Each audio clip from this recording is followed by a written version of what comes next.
Dans cette leçon, nous allons découvrir les différents types de lancement d'instances. Alors, les instances à la demande, pour une faible charge de travail ponctuelle. Les instances réservées, au moins 1 an minimum de souscription pour pouvoir prendre une instance réservée. Il en existe 3 types. Les instances réservées classiques, donc pour une longue activité de 1 an, à partir de 1 an. On a ensuite les instances réservées convertibles, donc pour une longue activité, mais là avec plus de flexibilité, c'est-à-dire qu'à un moment donné, on va pouvoir modifier le type d'instance. Or, dans les instances réservées classiques, on souscrit pour un type d'instance et on ne peut pas revenir en arrière. Les instances réservées planifiées, donc toujours pareil, avec une durée d'activité d'1 an, sauf que là, on va définir qu'on a un traitement à effectuer une fois par semaine, et donc notre instance ne sera démarrée, par exemple, qu'une fois par semaine le jeudi entre 15 heures et 18 heures. On a aussi les instances spot, qui sont pour des courtes périodes d'activité, sont très peu coûteuses, mais par contre, on a la possibilité de perdre l'instance, mais on y reviendra plus tard quand on va voir le fonctionnement des instances spot. Et effectivement, du coup, c'est beaucoup moins fiable, moins robuste que les instances classiques. Les instances dédiées, donc là, pour le coup, on a le matériel, donc le serveur, qui n'est partagé avec aucune autre entreprise, aucun autre tiers. Donc on peut partager les instances qui sont sur ce serveur avec les personnes de son organisation, mais par contre, aucune autre organisation n'aura accès à nos instances ni aux serveurs sur lesquels sont hébergées nos instances. L'autre dédié, quant à lui, c'est la réservation de tout un serveur physique avec la possibilité de contrôler le placement des instances. Ce type de machines peuvent être intéressantes, par exemple, dans le cadre où on exploiterait une base de données Oracle, où le système de licence est par processeur. Et donc sur ce type d'hôte, on aura le visuel sur les processeurs, sur les sockets, etc. pour pouvoir définir le coût de ces licences. Passons maintenant à les instances à la demande. Donc, pour les instances à la demande, on ne paye uniquement que pour l'usage de notre instance. Et à partir de la première minute, de la première seconde, après 1 minute. Ce sont les instances les plus coûteuses, mais n'ont pas de coût à la souscription. Les instances à la demande sont sans engagement et peuvent être résiliées à tout moment. Ces instances sont plutôt recommandées pour les charges de travail courtes ou ininterrompues. Elles sont recommandées pour les charges de travail courtes ou ininterrompues, mais plus globalement pour les tâches pour lesquelles on ne peut pas prévoir le comportement d'une application ou d'un service tout au long de l'année ou tout au long du temps. On a ensuite les instances EC2 réservées, qui correspondent un petit peu plus à l'usage de l'IT de façon générale. Donc elles peuvent être jusqu'à 75% moins chères qu'une instance à la demande. On paye une avance pour l'usage que l'on fera de l'instance avec un engagement minimum d'1 an. La durée de réservation peut varier entre 1 an ou 3 ans. On réserve un type spécifique d'instance pour les instances réservées, c'est-à-dire qu'on ne peut pas modifier le type d'instance pendant l'année ou à l'issue de la première année ou à la fin des 3 années.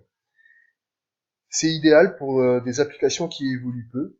Si vous pensez à un serveur de base de données, ça peut être intéressant d'avoir une instance réservée, surtout si on sait que notre serveur de base de données va tourner pendant 1 an, 3 ans, 10 ans. Donc ça peut être le type d'instance idéal pour faire tourner des serveurs de base de données. Les instances réservées convertibles, quant à elles, sont du même type que les instances réservées classiques, comme on l'a vu tout à l'heure. Simplement, on a la possibilité de changer le type d'instance pendant l'année ou à l'issue de la première année ou n'importe quand pendant l'usage de notre instance. Concrètement, ça va se manifester en ayant la possibilité de changer une C4 large par une C5 large suite à une montée de charge ou à des nouveaux prérequis liés à une application ou à des services. On a ensuite les instances réservées planifiées. Comme on l'a expliqué tout à l'heure, on va pouvoir définir une périodicité quant au lancement de notre instance. On pourra par exemple dire que notre serveur de base de données devra tourner un jour de la semaine et un jour de la semaine, 3 semaines par mois, voilà. Donc ça permet vraiment d'avoir une périodicité, de n'utiliser notre ressource que en cas de besoin. Nous avons ensuite les instances spot. Elles peuvent faire jusqu'à 90% d'économie par rapport à une instance à la demande classique. Il s'agit d'instances qui peuvent être perdues en fonction de l'offre et de la demande. Si le prix maximum si le prix maximum que vous souhaitez investir sur une instance spot est inférieur au prix du marché de cette instance spot, l'instance sera attribuée au plus offrant. Je vais essayer d'être un petit peu plus clair. Vous allez à un moment donné définir que pour votre instance spot, vous voulez payer par exemple 10 $ par mois, à la semaine, on va dire, 10 $ maximum. Donc vous allez faire une demande d'instance spot, elle va vous être attribuée, mais si jamais quelqu'un propose de la payer 11 €, on vous la retirera afin de l'attribuer à cette personne qui paye plus cher. Ça fait un peu vente aux enchères, mais c'est le principe. Ça reste en tout cas le meilleur rapport qualité-prix chez AWS, 90% de différence entre une instance à la demande. C'est idéal pour les usages tolérants aux pannes. Donc là-dedans, on a l'exécution de scripts, des batchs, des jobs, l'analyse de données. C'est ponctuel, ça n'altère pas la donnée puisque ça va interroger. Donc si jamais la machine se plante, on pourra toujours relancer le traitement. Le traitement d'image également, mais également d'autres types de traitements, bien entendu.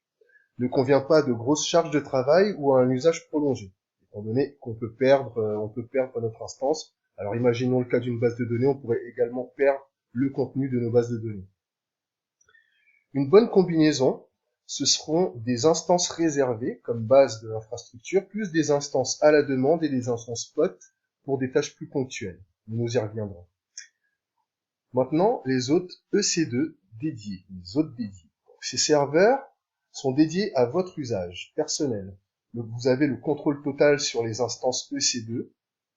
Vous avez la possibilité de visualiser le matériel, donc tout ce qui est hardware, donc les sockets, les noyaux de votre serveur physique. Ça peut être intéressant lorsque vous êtes dans un modèle où vous devez gérer beaucoup de licences, par exemple pour un serveur de base de données Oracle qui va avoir ses licences par nombre de processeurs sur un serveur. Sur ce type de serveur, vous aurez le visuel sur le nombre de processeurs que vous avez physiquement, et donc vous pourrez bien calculer le prix de vos licences Oracle. Ce type d'instance est associé à votre compte pendant 1 an et uniquement à votre compte, c'est-à-dire qu'aucune autre entreprise, aucun autre compte AWS, aucune autre organisation ne pourra accéder à ce serveur physique pendant votre période de souscription. Alors évidemment, c'est plus cher que les autres solutions. C'est idéal pour les applications ayant des modèles, comme je vous l'ai expliqué, très complexes, de bases de données Oracle. C'est également si la politique de sécurité de l'entreprise interdit le partage des ressources physiques, comme dans un data center. Là, on va avoir un serveur qui va être vraiment dédié à notre entreprise. Mais également si on a des problèmes de compatibilité importants au niveau de nos machines et de nos besoins. Les instances dédiées. Ce sont des instances qui fonctionnent sur du matériel qui vous est réservé. Vous avez la possibilité de partager le matériel sur un même compte AWS, donc vous allez pouvoir avoir votre organisation qui va pouvoir utiliser ce serveur physique.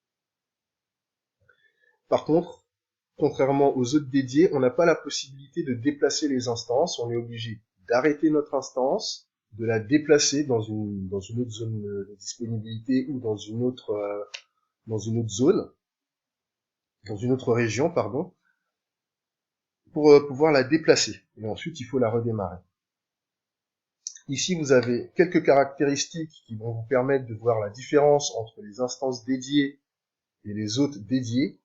De façon générale, on constate que notre hôte dédié est beaucoup plus intéressant, offre plus de possibilités que nos instances dédiées.